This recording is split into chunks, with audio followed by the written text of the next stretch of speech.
talk to a lot of hiring managers, recruiters, experienced professionals, and they all say one thing you need to do to, stand out from the crowd and get your foot in the door. They all say Network. networking is extremely important, but if you're just starting out your career, you may feel like you don't know where to start, you don't know exactly how to go about networking. And just want to make this really quick video to outline 2 different ways you can do it. The first one I want to talk about real quick is in-person networking. Regardless of what city you're in, chances are there's a ton of events that are geared towards the industry that you're focused on. So let's use software engineering as an example. So here in Houston, they have a ton of different events. One is called Free Code Camp. They have Coding Coffee. They have a lot of different events here in Houston that are geared towards software engineers and helping them network with other software engineers in the industry. I would recommend that you check out different online websites to see what events are located in your city. So I typically like to look at Eventbrite, Meetup.com, Facebook, LinkedIn, and other sites like that. And then, of course, you can always Google, software engineering meetup in your city and just see what pops up. This is a great way to build new relationships, specifically with people that are interested in the same things that you're interested in, and, also expand your network beyond the people that you currently know. The second way I would recommend, networking in person is leverage your current job. So a lot of people overlook their current job and they're focused solely on the next job that they want to get. But in reality, a lot of times there's a lot of opportunities within your own current company that you're working at. And this can apply even if you're working at like a retail job or, a temporary job that you really don't care about. It can even be a part-time job. Chances are there's some kind of opportunities where you can network, meet people that are in a role that you want to be in, and that can kind of open up the door and the opportunities for you to kind of get your foot in that space. One conversation that actually comes to mind that is a perfect example of this is a previous podcast guest that I had on the show named Kenneth Ellington. One of the lead managers and directors for Publix for cybersecurity just happened to come to my store one day, right? And my manager knew that he was coming, and she knew that I wanted to do cybersecurity and IT. And so she asked me, she's like, "Hey, Kenneth, do you want to meet one of the directors of cybersecurity for Publix?" And we talked, and he told me, he's like, "Kenneth, I really like your attitude and what you're about. I want you to join our cybersecurity team for our next internship next summer." Fast forward 9 months, I interview with the team, and I get the job. That's how I kind of got my first cybersecurity job. You can go back and watch the full interview with Kenneth, but long story short, he went from being a grocery store, I think deli sandwich maker at Publix, which is a grocery store, to getting into cybersecurity by, letting people know what he was interested in, being curious and talking to people. I also previously had a conversation with an engineering director at Etsy named Reginald Campbell, and he told me about the importance of staying thirsty. And so obviously when you hear thirsty, you kind of think, either one, taking a drink, or number 2, chasing after girls, whatever the case may be. But in his example, he kind of relayed, it's important to be curious. Ask people what they're working on, even if there's somebody completely outside of your current group, outside of your current role that you're working in. While you have access to these different people, make sure you take advantage of it. So let's say you're working at a fast food job or a retail job, a pharmacy, wherever the case may be.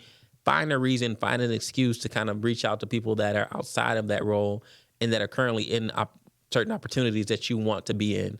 So if you want to get into cybersecurity or IT or software engineering or whatever the case may be, find a reason to reach out to somebody within those departments at your current employer and kind of ask them about what they're doing, see if there's any way you can contribute to the team, and just, expand your network. And chances are, when opportunities present themselves within the organization, you'll at least have somebody on your behalf that can kind of advocate for you, maybe give you a positive reference, or even just kind of help you navigate the landscape of, applying to that job and kind of progressing through the interview process. So I would definitely say don't sleep on your current employer. The last thing for in-person networking is, don't overlook the current networks that you're already a part of that you don't really think about. Obviously you have like friends and families. You may have an uncle or aunt, a cousin, or somebody in your family that maybe is in an industry that you're interested in. Have you reached out to them? Like, have you had a conversation with them to kind of see, like, what do they do? Do they know anybody that they can introduce you to that can kind of tell you more about the role that you think you're interested in, tell you more about a specific company, and so on. So don't overlook the current networks that you're in. And it goes beyond your family, right? Like, you have church groups, you have alumni associations, you have high school and college classmates or friends or whatever.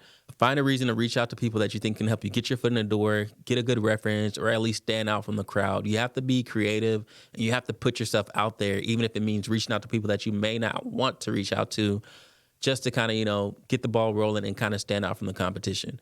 You got to put yourself in an uncomfortable situation if you're looking for a different outcome than what you've already had. So that kind of concludes the in-person networking part. For those of you who are introverted, you may find it a little bit more comfortable to kind of do your networking online as you're just getting started. Online networking, I would say the beginning and end point is probably LinkedIn.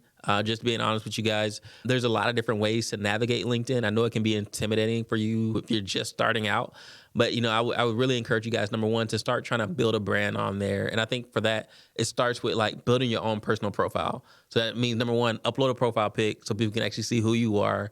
So it makes it more personalized. So they're not just talking to a computer screen, they're talking to an individual on the other side of it. Number two, I would say engage with other people's content. Like there's a ton of creators on LinkedIn. There's a ton of people talking about what they're doing. It's not just everybody announcing, hey, I got a new job, I got a pay raise. There's some people that are just, talking about trending topics. They're talking about their opinions on different topics. So, engage with them. Let them know what your thoughts are. Just say, hey, great idea, great concept. I'd love to hear your thoughts further on this. There's newsletter posts, there's blog posts, there's all kinds of content on LinkedIn that if you don't feel comfortable creating your own content, you can at least engage with other people's content. Start with liking, sharing, reposting, all that good stuff. But then take it a step further and, comment on the post that they're making and let them know who you are. And, chances are that people take notice to that. Like the people that consistently engage with my content on LinkedIn, I mentally take a note of that. So I would say start there. And then after you've engaged with their content for quite a bit, then I would say, send them a DM.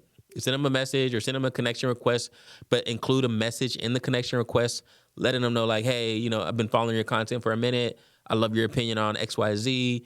Would love to connect and just kind of, stay in touch or add you to my network. You can do something as simple as that and then just kind of progress it from there. I'm not the biggest fan of people just, reaching out cold with, not knowing who you are, not engaging with your content, having no reason for that other person to, respond or accept your request or answer your message. Give them a reason to kind of learn a little bit more about you before, you reach out either to like have a coffee chat or anything like that.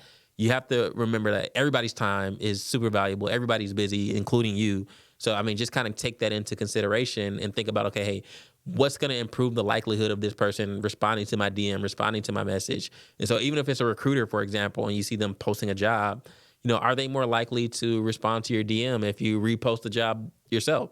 Like, yeah, chances are more people will see it, but are you making that person's life easier? Are you adding more value to that person at the end of the day?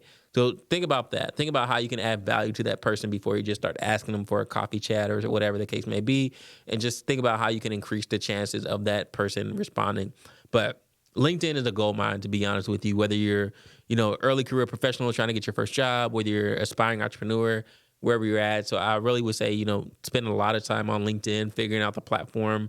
I'll do a longer, more drawn out tutorial of LinkedIn, how I use it for a number of things, progressing my career, finding podcast guests, finding clients for my recruiting business, you name it. I try to keep this video as short as possible, get straight to the point. I hope you guys found some value in this, but I highly encourage you guys to start using some of these tips, and I'll do a more detailed breakdown of each and every one of these points in terms of how to network and, give you guys some more real world examples of that. But I hope this provided you guys with some value in terms of like when you hear networking, knowing what to do and kind of at least how to get started. But definitely stay tuned, subscribe, like, share, all that good stuff. Last but not least, if you're an early career professional and you're looking to land your first job, make sure you check out noexperiencejob.io. This is a platform that I built for early career professionals that are tired of looking at entry-level roles that require 3 to 5 years experience. This is the dumbest thing ever that, a lot of entry-level roles, meaning recent college grad or career pivoter with no experience, they're requiring you guys to have 3 to 5 years experience. That's not entry-level in my mind. And I think a lot of you guys would agree. So if that's something that you're tired of seeing, make sure you check out noexperiencejob.io. The only requirement for job opportunities to be listed on this job board or on this platform is that they can't require any prior years of experience. Though this is specifically tailor-made for those of you who don't have any experience at all. So make sure you check it out. Website in the description below. That's it for this video. I appreciate your time, your love, your support. I'll see you all soon. Peace.